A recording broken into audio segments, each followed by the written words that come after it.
시청자 여러분 안녕하십니까? 서울시의회 플러스입니다. 첫 소식입니다. 서울시의회에는 10개 상임위원회 외에도 시민이 직접 지방정치에 참여할 수 있는 기회가 주어지고 있는데요. 그 누구보다 생활과 밀접한 정책을 제시하고 있는 11번째 구성원, 354명의 시민으로 이루어진 의정 모니터 요원을 만나봤습니다. 지하철 객실 내 손잡이가 부족해 사람이 많을 경우 잡을 곳이 마땅치 않아 불편했던 명락금씨. 서서 가는 사람 모두가 안전하게 잡고 갈 수 있는 손잡이를 떠올렸습니다. 손잡이가 이제 그 좌석 위에만 있잖아요. 그래서 이제 중간에 껴있는 사람들이 엄청 많아요. 그러니까 한번 흔들릴 때마다 이리 갔다 저리 갔다 해서 그 위에 손잡이를 만들어 주시는데 이제 손잡이 높이가 키 크신 분이 부닥칠 수 있으니까 그 손잡이 높이를 좀 조절할 수 있는. 아파트에 살고 있는 권호익 씨는 입주민 간 갈등이 생길 경우 객관적인 제3자의 도움이 있으면 수월하게 해결될 것이라고 생각했습니다. 공공기관에서 관리소를 맡으면은 입주민이 불편하지 않을 거다. 입주민끼리 싸우는 분란이 생기는 그런 아파트가 이제 빨리 해소되지 않느냐 이런. 명 씨와 권 씨는 일상생활 속에서 불편한 점을 지나치지 않고 개선 방법을 찾아 서울시 의회에 건의했습니다. 서울시의회는 시민들의 여론을 수렴해 현장감 있는 의정 활동을 하기 위해 의정 모니터 제도를 운영하고 있습니다. 시의원들의 의정 활동이나 서울시 정책에 대해 다양한 아이디어도 제시합니다. 여름철 지하철 냉방 온도에 대한 민원이 제각각이어서 객실별로 온도를 다르게 해야 한다는 의견은 시민 의견이 현장에 반영된 대표적인 사례입니다. 춥게 느끼는 분도 있고 되게 그거에 대해서 더 시원하게 바라는 분도 있었는데 그거 의견 조율이 좀 필요할 것 같아서 그 칸을 체계적으로 나눠서 하자. 그 당시에는 되게 막 좀 이렇게 규칙이 없이 운영이 되고 있었거든요. 이처럼 서울시의 진짜 주인은 바로 서울 시민입니다. 따라서 시의회가 제대로 작동하기 위해서는 시민들의 참여가 필수적인데요. 앞선 사례들이 바로 그 증거입니다. 모니터 요원들이 제시한 의견은 시의회 상임위원회에 전달돼 조례에 반영되거나 새로운 조례 제정의 토대가 될 수 있는 참고 자료로 활용됩니다. 이후 전문가들로 구성된 심사회의를 거쳐 각 상임위와 서울시 소관부서에 통보되고 모니터 요원들에게도 자신의 의견 반영 여부가 전달됩니다. 지금까지 9대 의회 기관 의견 접수한 게 총 2,800건이 되는데요. 주로 교통이나 보건, 환경 분야에 많은 의견이 접수되어서 시민의 불편사항을 개선하고 각 상임위원회 의정 활동에 기초를 할 예정에 있습니다. 시민 개인으로서는 작은 참여지만 전체 시민 생활에 큰 변화를 이끌어낸다는 것을 의정 모니터 요원들이 직접 보여주고 있습니다. TBS 류밀희입니다.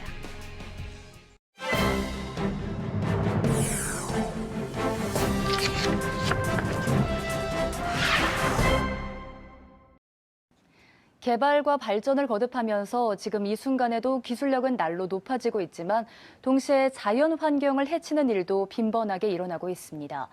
이에 환경을 바라보는 시각도 자연스레 변하고 있는데요. 유럽 선진국에서 시작된 재활용, 업사이클 열풍이 우리나라에까지 불기 시작하자 서울시의회가 관련 조례안을 제정했다고 합니다. 어떤 내용인가요? 네, 지난 2016년 5월부터 시행되고 있는 서울특별시 서울새활용 플라자 설치 및 운영에 관한 조례안이 바로 그것입니다. 이 조례안은 이름 그대로 지난해 9월 성동구에 문을 연 서울새활용 플라자의 체계적인 운영을 돕기 위한 조례안인데요.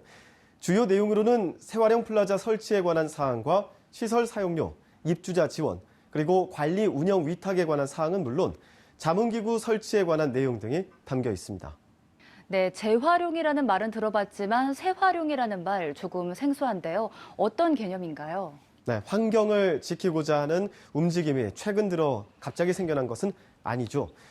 오래전부터 학교나 지역사회 여기저기에서는 무분별하게 버려지는 자원을 안타깝게 생각하고 환경을 걱정한 나머지 나눔장터나 벼룩시장 등을 많이 운영하고 있었는데요.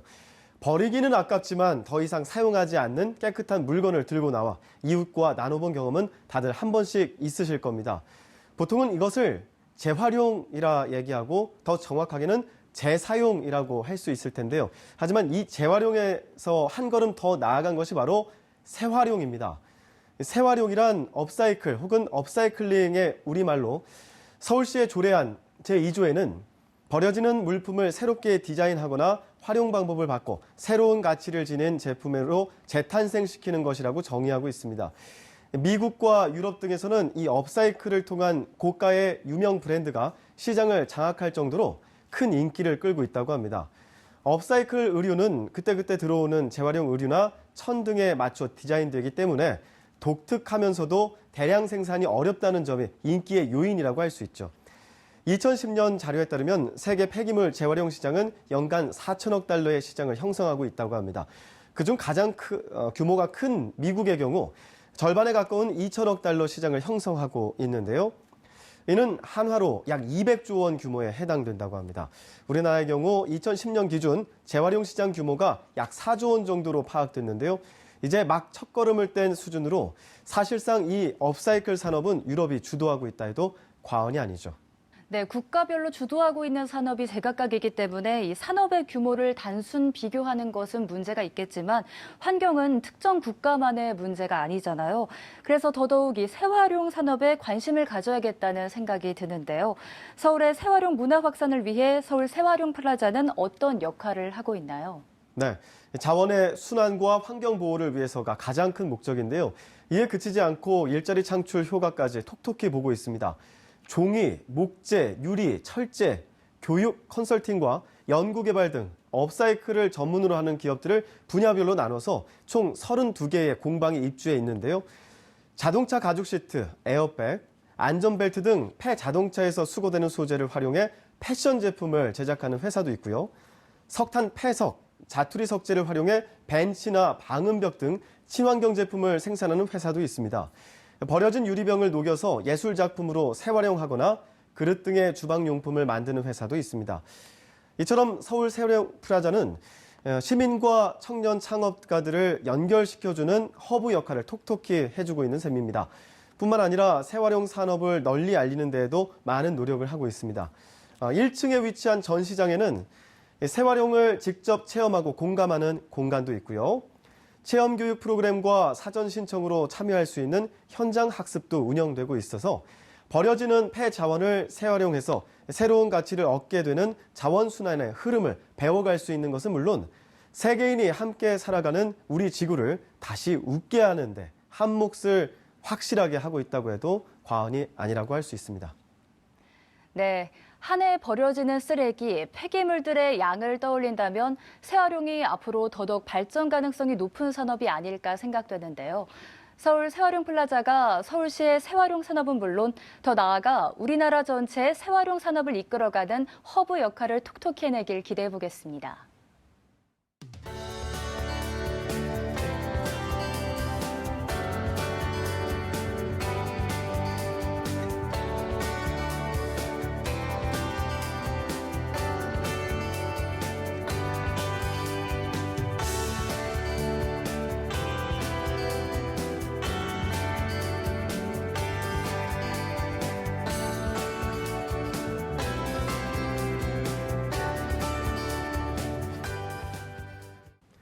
서울시의회 플러스 준비한 소식은 여기까지입니다.